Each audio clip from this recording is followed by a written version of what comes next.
오늘 주신 하나님의 말씀은 요한복음 5장 41절에서 47절까지 말씀.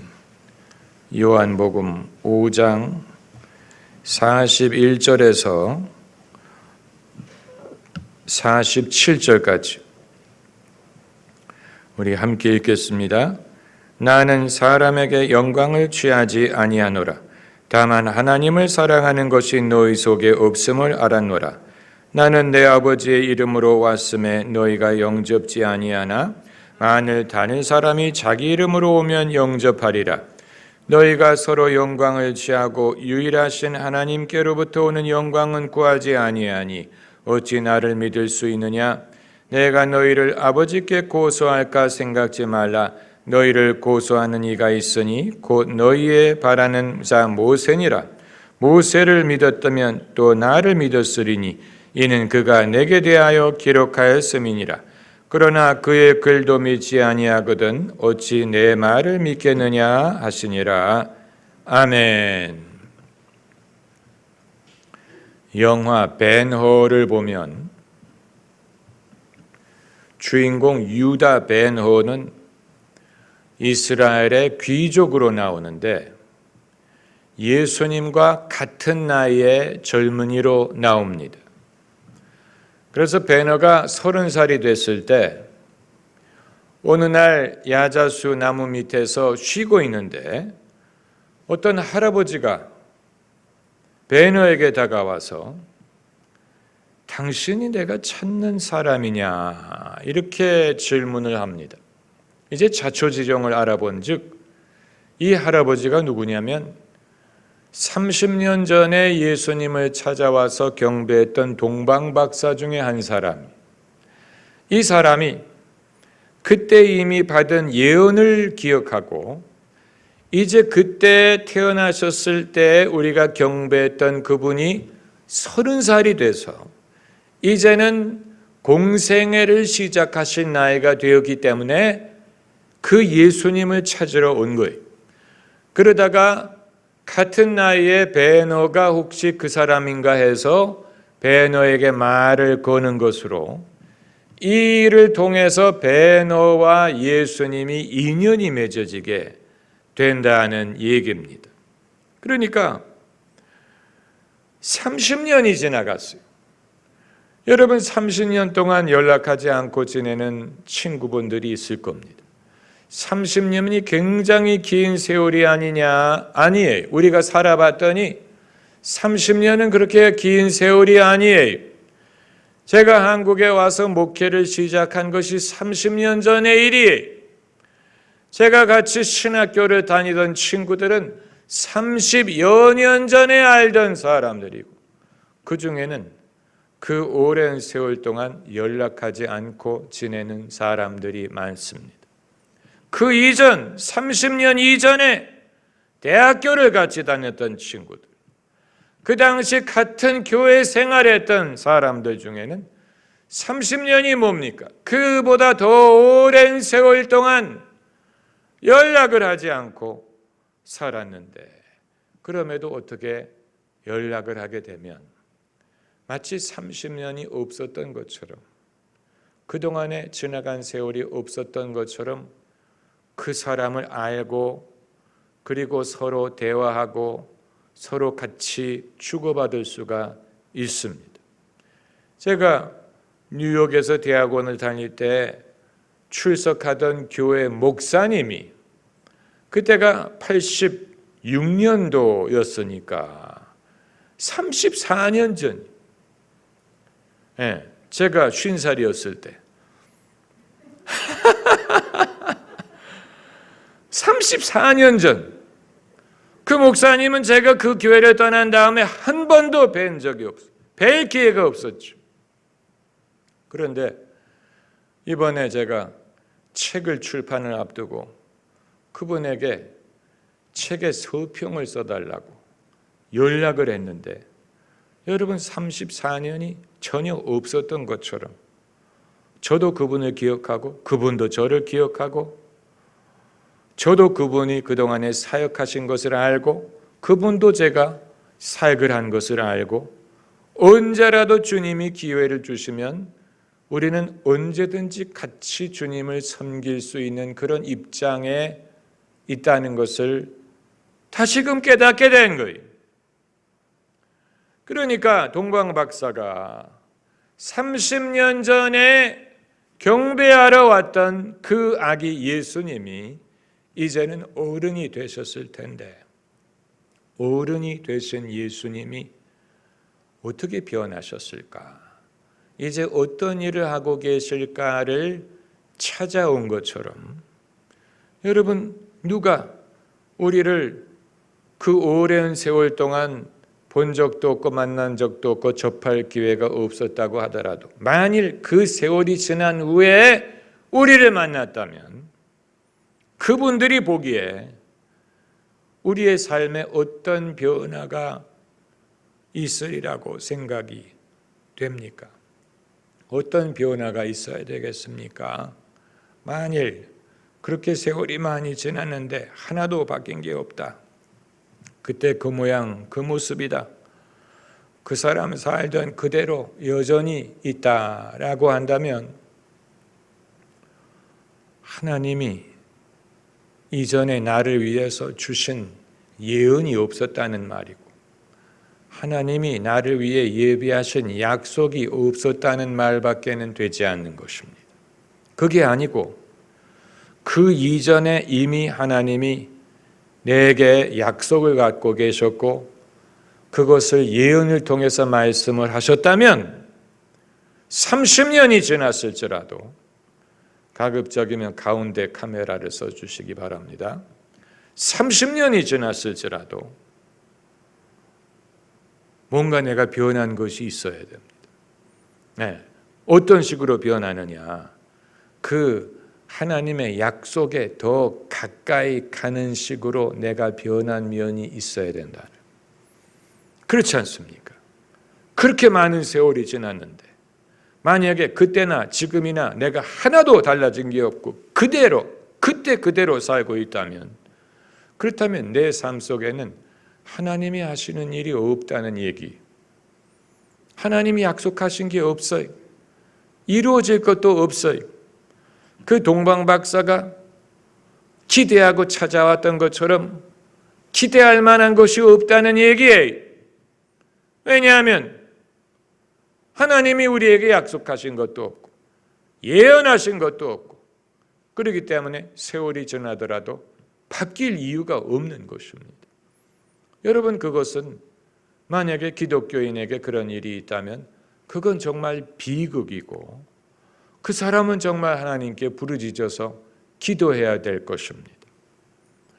그러니까 세월이 얼마나 지났느냐, 그리고 얼마만큼의 변화가 일어났느냐를 따지기 이전에 그렇게 세월이 지났다면 뭔가 하나님이 이전에 주셨던 말씀이 있었고 그 말씀이 성취되는 쪽으로 내가 다가가는 그 변화가 조짐이 있어야 되는 거예요. 그렇지 않겠습니까?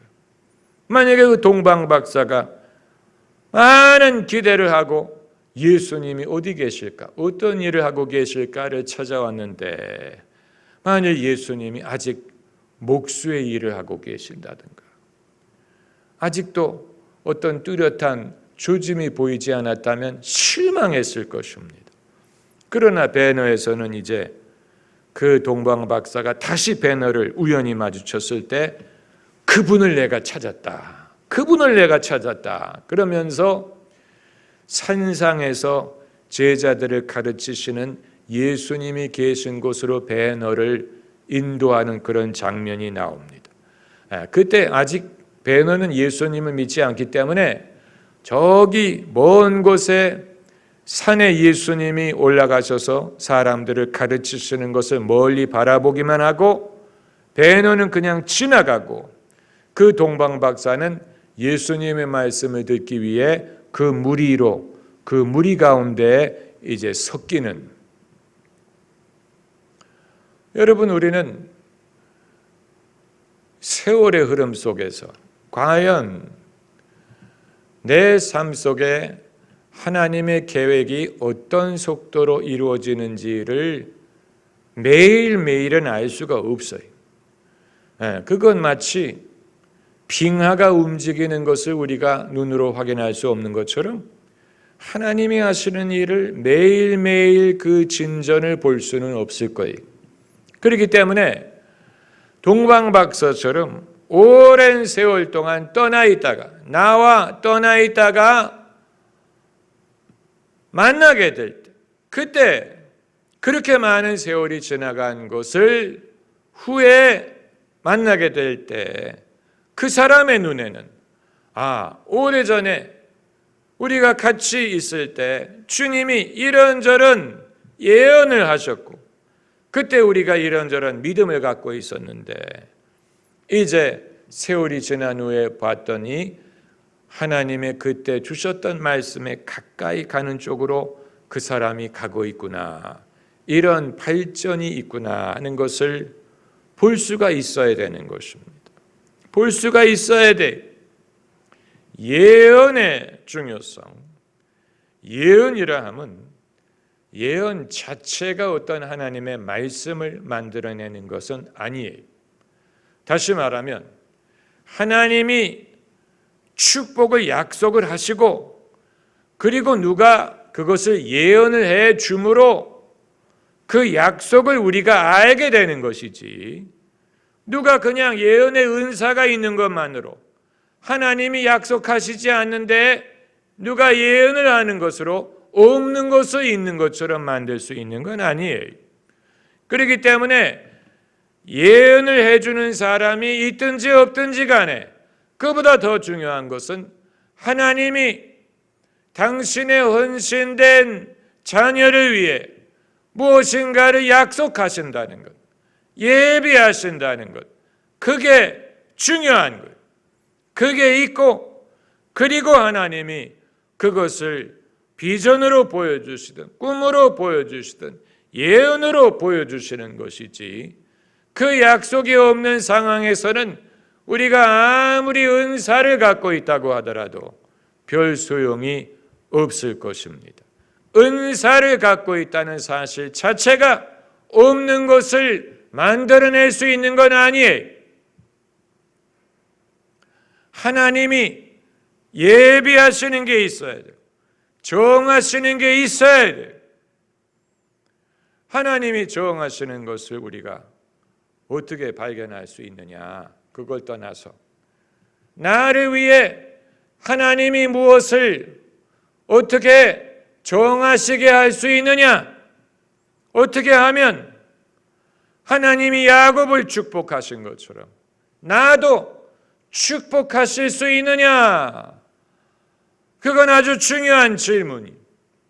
내가 어떻게 하면 야곱처럼 하나님의 복을 받을 수 있느냐, 왜 나는 야곱처럼 복을 받는 자가 되지 않고 에서처럼 내게 빌 복이 없는 그런 삶을 사는 것을 원치 않는 것이죠. 우리는 야곱처럼 하나님이 뭔가 우리에게 주시는 게 있고 약속하시는 게 있기를 바라는 것입니다. 어떻게 하면 그것을 얻을 수 있느냐, 이건 아주 기초적인 차원에서 사람이 회개해야 돼요. 회개해야 돼요. 자기 주장대로, 자기 고집대로, 자기 멋대로 살던 것을 회개하고 하나님께 회개해야 돼요. 무엇을 달라고 회개하는 게 아니에요. 무엇을 주시든 안 주시든 간에 내가 잘못 살았던 것, 내 우선순위, 가치관이 잘못되어 있던 것을 회개해야 돼. 회개함이 없이는 기도의 문도 열리지 않고 회개함이 없이는 하나님의 음성을 들을 수도 없어요. 회개가 기초적이. 사람이 제일 먼저 기도를 시작할 때, 기도의 삶을 시작할 때 제일 먼저 하는 기도 제목은 회개하는 기도. 회개하는 기도를 통해 그 사람의 기도의 삶이 열리기 시작하는. 그리고 회개를 하고 두 번째는 동시에 기도를 시작해야 돼. 기도. 아주 기본적인 거라고 말씀을 드렸죠. 그래서 고차원적인 게 아니에요. 누구든지 경험할 수 있는 거. 자기를 낮추기만 하면 돼. 자기를 낮추고 주님을 찾아야 돼. 너희는 내게 부르짖으라. 내가 응답하겠고 내가 알지 못하는 크고 비밀한 것을 보이리라. 그렇기 때문에 이 부르짖는다는 말은 기도한다는 것입니다. 여러분의 삶에 뚜렷하고 줄기차고 확실하고 지속적인 기도의 삶이 있어야 돼요. 그건 여러분이 평소에 얼마나 주님에 대해서 성실한 신앙을 갖고 있느냐를 물어보는 게 아니고 여러분의 삶에 주기적인 매일 충실하게 하는 기도의 삶이 있느냐 하는 거예요. 아무것도 그것을 대신할 수 없어. 교회 와서 예배 때 부르짖어 기도하는 것으로 족하지 않느냐. 그것과 별개로 자기 골방에 들어가 정한 시간에 정한 시간만큼 기도하는 경험이 필요합니다. 그게 새벽이 될 수도 있고 한낮이 될 수도 있고 밤이 될 수도 있고 골방이 될 수도 있고 자동차 안이 될 수도 있고 어디든 중요한 것은 하나님과 여러분만의 시간을 만들어야 됩니다. 사람에게 시달리면서 기도할 수 없어요. 무슨 부엌일하면서 기도할 수 없어요. 분주한 마음으로 일을 보면서 기도할 수 없어요. 기도하는 시간은 지극히 조용한 시간이에요. 지극히 조용한 시간. 예수님이 왜 새벽에 일어나 기도하셨습니까? 조용하기 때문에. 사람들이 깨어나기 이전이기 때문에. 조용한 한적한 곳에 가서 기도하셨다고 했죠. 예수님은 새벽에 기도회를 여신 게 아니에요. 많은 사람들이 성경을 잘못 해석해요. 예수님이 새벽에 기도회를 열지 않으셨어요. 제자들과 같이 기도하지 않으셨어요. 제자들을 기도회에 부르지 않으셨어요. 예수님 단독으로 혼자 은밀한 곳에 가서 기도하셨어요. 그 이유는 그 시간만이 예수님이 사람들에게 시달리지 않는 시간이었기 때문에, 그 시간만이 예수님이 하나님 아버지와 단독으로 보낼 수 있는 시간이었기 때문에, 예수님에게도 그럴 기도 시간이 필요했다면 우리도 마찬가지. 기도하는 시간은 조용한 시간, quiet time이란 말이 원래 우리가 말하는 QT, 어떤 교재를 가지고 읽는 그걸 quiet time이라고 부른 게 아니고 문자 그대로 조용한 시간이란 말에서 비롯된 거예요. 원래 quiet time은 기도 시간을 일컫는 말이었어요. 조용한 시간에 우리가 기도를 할 수 있기 때문에. 아무리 신앙이 신실하더라도 자기의 정기적인 quiet time이 없는 사람은 영적인 깊이와 영적인 진실함을 갖기가 어렵습니다. 그리고 저는 여러 사람들을 접해보면서 자기가 매일 정기적으로 하나님과 quiet time을 하는 성도들이 많지 않다는 사실을 확인했어요. 제가 목회자들과 수련회를 가기도 하고 같이 여행을 하기도 하고 같이 호텔방에서 묵기도 하고, 그러면 아침에 일어나서 뭘 하는지 빤하게 보이지 않습니까? 그런데 제가 겪은 바에 의하면 여행 중이든 호텔방이든 아침에 일찍 일어나서 자기의 quiet time을 갖는 사람이 없더라는 거예요. 목회자들인데 그냥 하루를 일과를 시작하는, 그냥 일어나서 아침 먹으러 가고 행사에 참석하고 자기가 골방에서 단독으로 하나님과 갖는 시간이 없더라는 거예요. 제가 오래전 LA에서 신학교를 다닐 때 LA의 기독 청년들을 위한 컨퍼런스가 있어요. 수영회 같은. 거기에 이제 이 마스터 대학이라는 그 대학교 기숙사를 빌려가지고 우리가 거기에 머물면서 한 명이 한 개의 이제 숙소 침실에 이제 머물면서 그 자리에 그냥 앉으시면 됩니다. 아무데나 앉으세요. 아무데나 이제 그 컨퍼런스를 하는데 제가 이제 아침에 일어나서 기도를 할 게 아닙니까? 뭐 어디에서든 아침 일과를 기도로 시작하는 것이 저의 일과였기 때문에 그래서 이제 소리를 내서 기도를 하는데 하필이면 옆방에 있던 사람이 제가 알던 친구였어요. 그래가지고 옆방에서 기도하던 사람이 너였냐라고 물어보더라는 거예요. 기도하는 소리가 다 들리더라는 거예요. 그러면서 무슨 기도를 그렇게 킹 제임스 영어로 하느냐, 무슨 I thank thee, O Lord, I praise thee, thou art worthy, O God, 이런 식으로 기도를. 그래서 처음에는 무슨 책을 읽나. 왜냐하면 본인은 그런 식으로 기도하지 않는다는 거예요. 본인은 기도할 때, Oh, Daddy, how are you? 이런 식으로 대화하는 식으로 기도를 하는데 누가 옆방에서 고를 써가면서 O thou art worthy, O thou Jehovah God, thou art greatly, exceedingly praiseworthy, O God, 이런 식으로 기도를 하니까 누가 저렇게 기도를 하느냐. 그런데 한 가지 분명했던 것은 그 친구가 그 시간에 기도를 했는지 안 했는지는 알 수 없지만 남의 기도하는 소리를 듣고 있었다는 거예요. 남의 기도하는 소리를 듣고 있었어요. 본인이 기도했다면 남의 기도하는 소리가 들리든 안 하든. 그러니까 저는 어디를 가든 아침 일과를 시작할 때 기도로서 시작을 해야 그날의 일과를 시작하는 것이었는데 그런 훈련이 안 된 사람들이 많더라는 거예요. 그게 벌써 몇십 년 전의 일입니까? 몇십 년 전.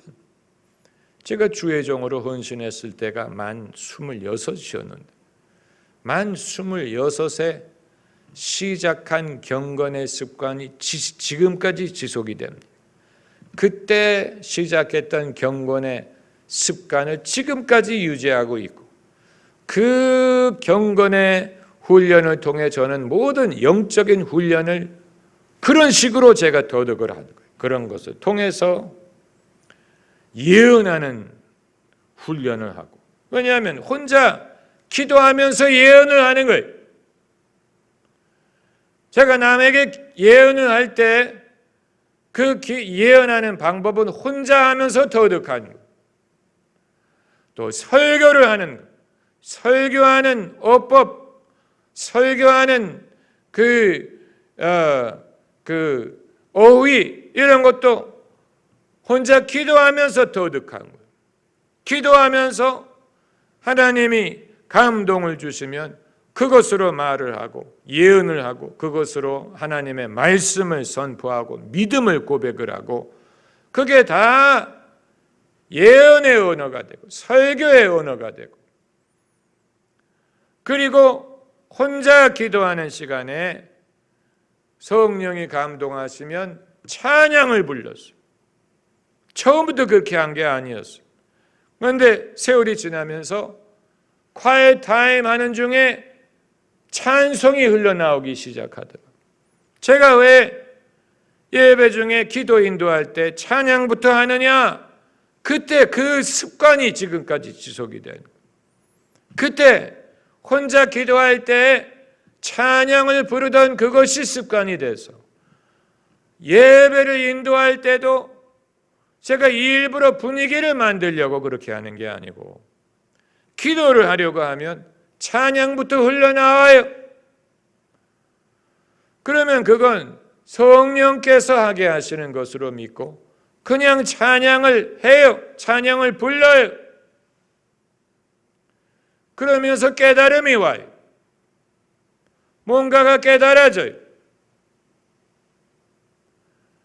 제가 주일날 참회 기도 인도할 때 참회 기도 주일날 3번씩 1, 2, 3부니까 지난 20년 1년에 50번 예배가 있다고 치면 5이 1000번이죠. 1000번이죠. 1000주일이죠. 네? 1000주일이죠. 1000주일인데 3번이니까 3000번 참회 기도를 한 것. 근데 그 참회 기도가 미리 준비해서 한 게 아니고 예배 시작했을 때 그 첫 찬송가를 부를 때 제가 눈을 감고 주님께 앙망을 할 때 떠오르는 생각을 정리해서 참회 기도를 하는 것입니다. 그렇기 때문에 주일날 첫 찬송가가 너무 짧으면 낭패예요. 왜냐하면 충분히 기도할 시간이 없기 때문에 한 번도 주일 예배 첫 찬송가를 그냥 즐겁게 편한 마음으로 부를 수가 없어요. 왜냐하면 이제 참회 기도에 뭐라고 기도할 건가를 생각을 해야 되기 때문에 찬송가가 4절로 되어 있으면 첫 2절은 부르고 3절 시작할 때부터 이제 눈을 감고 하나님 성령이여 내가 어떤 기도를 하는 것이 좋습니까? 하고 이제 뭔가가 떠오르기를 기대를 하면 정말 뭔가가 떠올라요. 그러면 그걸 기억을 해야 돼. 그 떠오른 첫 생각을 기억하고 그리고 생각이 계속 떠올라요. 그거 잊어버리면 안 돼. 그게 어떤 순서로 왔는지를 기억을 해야 돼. 그리고 강단에 와서 그 떠올랐던 것을 언어로 옮겨서 그것을 하면 이제 어떤 경우에는 처음 떠올랐던 그걸 잊어버릴 때가 있어요. 그럼 아주 낭패예요. 왜냐하면 이게 실로 연결이 되어 있는 것과 같아서 처음에 떠올랐던 것을 잡아당겨야 그 다음 것이 나오는데 그게 잊어버리면 그런데 저는 이게 뭐 어떤 우연한 생각이라든가 무슨 그냥 아무런 생각이 떠오르는 것이라고 생각하지 않고 그 순간에 성령께서 저에게 주시는 기도 제목을 갖고 기도를 하는 것이라고 저는 믿어요. 그리고 그런 식으로 기도를 하면 성도들이 감동을 받아요. 성도들이 마치 자기 얘기를 하는 것처럼 들린다고 말하는 분들이 여러 분 계세요. 그러니까 이 모든 것은 훈련에 의한 것입니다. 훈련에 의한 것. 영성, 기도, 묵상, 앙망, 성령의 감동, 깨달음 이런 모든 것이 다 개인의 quiet 타임을 통한 경건의 훈련을 통해서 얻은 것입니다. 이것이 저의 우물물이에요. 이것이 저의 우물물이에요. 제가 성도님들에게 우물물을 기도드릴 것이 있다면 제가 수십 년 전부터 매일 아침에 우물물을 길어왔기 때문에 가능한 것입니다. 제가 매일 아침에 우물물을 기름으로써 거기에서 성도들에게 전할 수 있는 말씀이든 예배 인도에 필요한 기름 부음이든 저의 사역에 필요한 은사든 이런 모든 것을 그 우물물에서 길어온 만약에 그 우물물이 말라버린다. 더 이상 기를 물이 없다. 길어도 물이 나오지 않는다. 우물이 막혀버렸다. 그러면 저는 사역을 할 수 없을 것입니다. 그럴 리가 없죠. 왜냐하면 예수님 말씀에 내가 주는 물을 먹는 자는 그 속에서 영생하도록 솟아나는 생수가 되리라. 솟아난다. 생수란 말은 흐르는 물이 고여있는 물이 아니고 흐르는 물을 생수라고 불렀어요. 우리는 흐르는 물이 당연하지만 사막에서는 흐르는 물은 당연한 게 아니에요. 우물물은 고여있는 물인데 생수는 흐르는 물이. 주님은 그 속에서 생수가 솟아나리라고 하셨죠. 이것이 여러분 우리의 영적인 미천. 아마 여러분 중에는 저는 무슨 사역자도 아니고 목사도 아니고 설교할 일도 없고 뭐 참회 기도를 인도할 일도 없는데 그럼에도 저에게 이런 우물물이 필요합니까? 여러분이 예수 믿는 사람이고 예수님의 종이라면 여러분 각자의 우물물이 필요합니다. 교회에 와서 목사가 길어주는 물을 마시는 것도 필요하지만 그건 그거고 그건 교회를 위해서 하나님이 주시는 것이고 여러분이 교회의 지체로서 교회에 주시는 우물물을 같이 마시는 것이죠.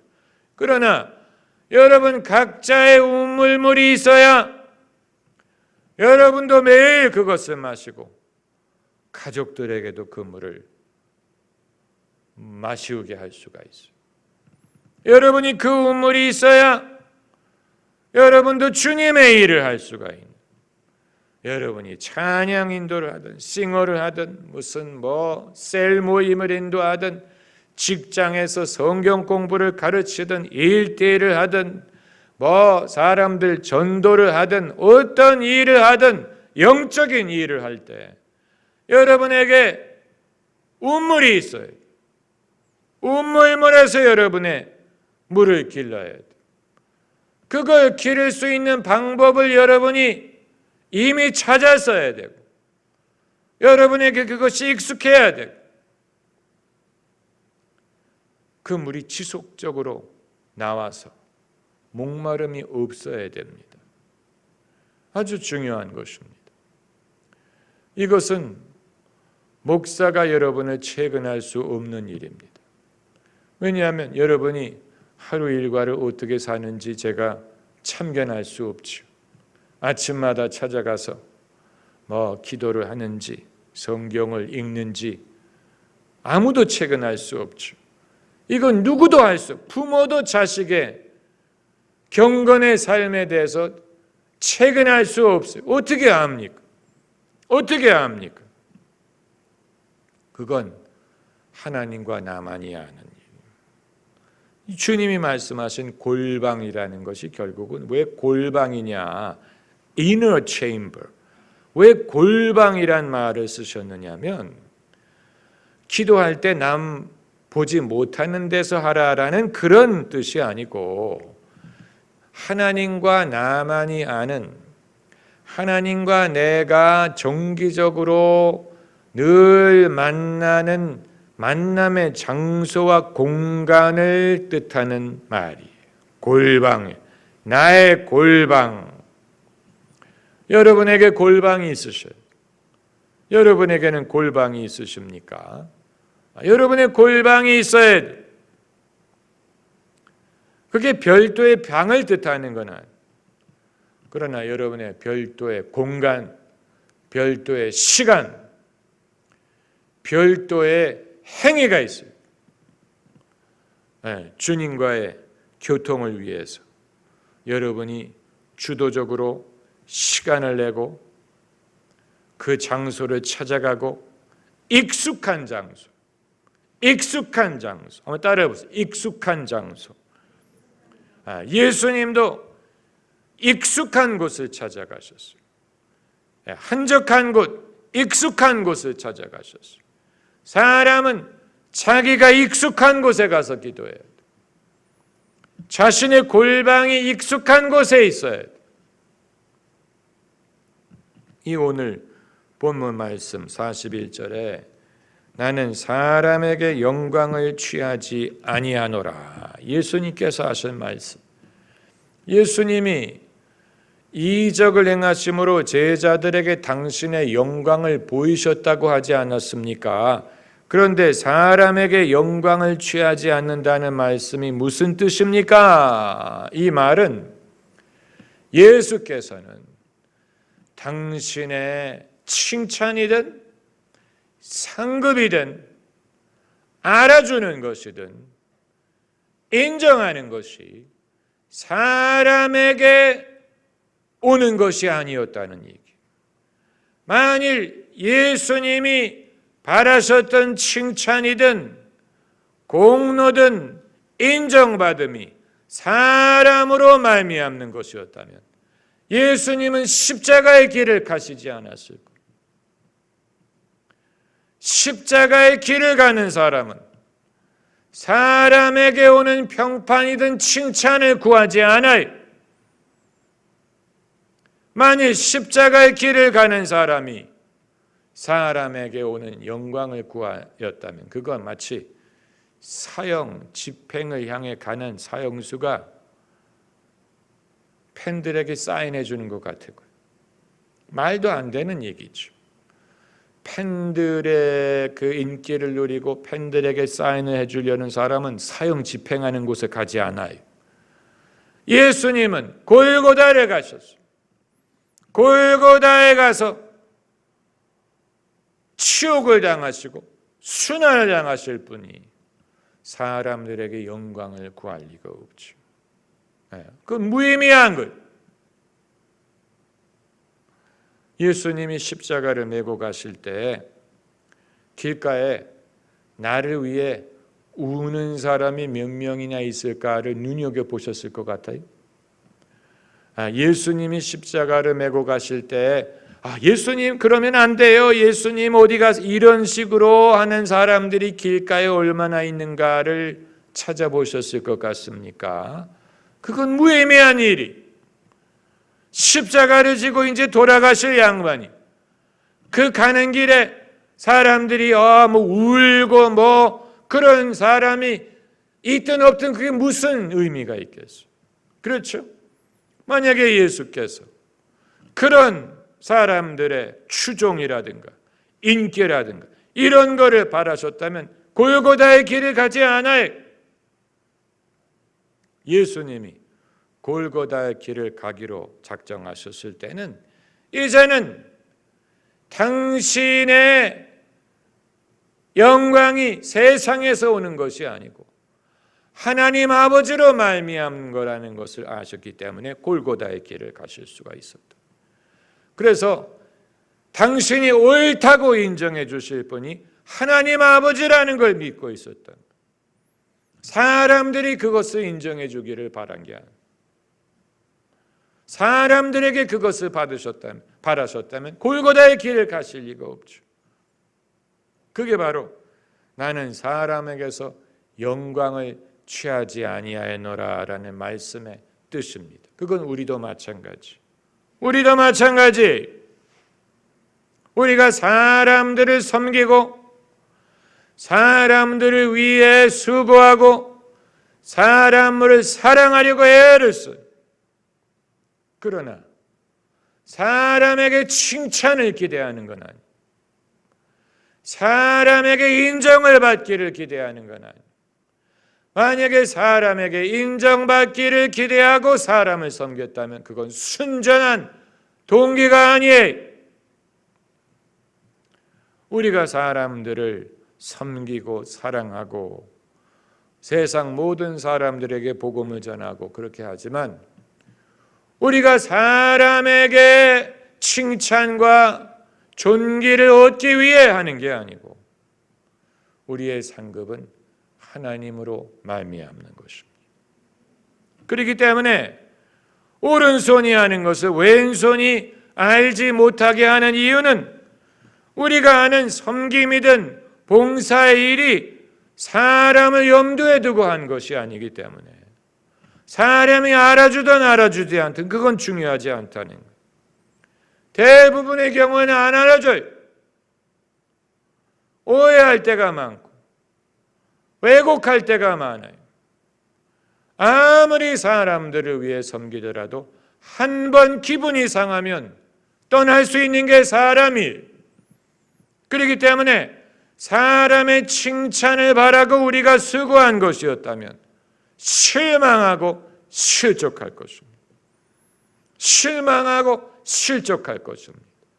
사람에게 상급을 기대하고 했다면 실족할 것입니다.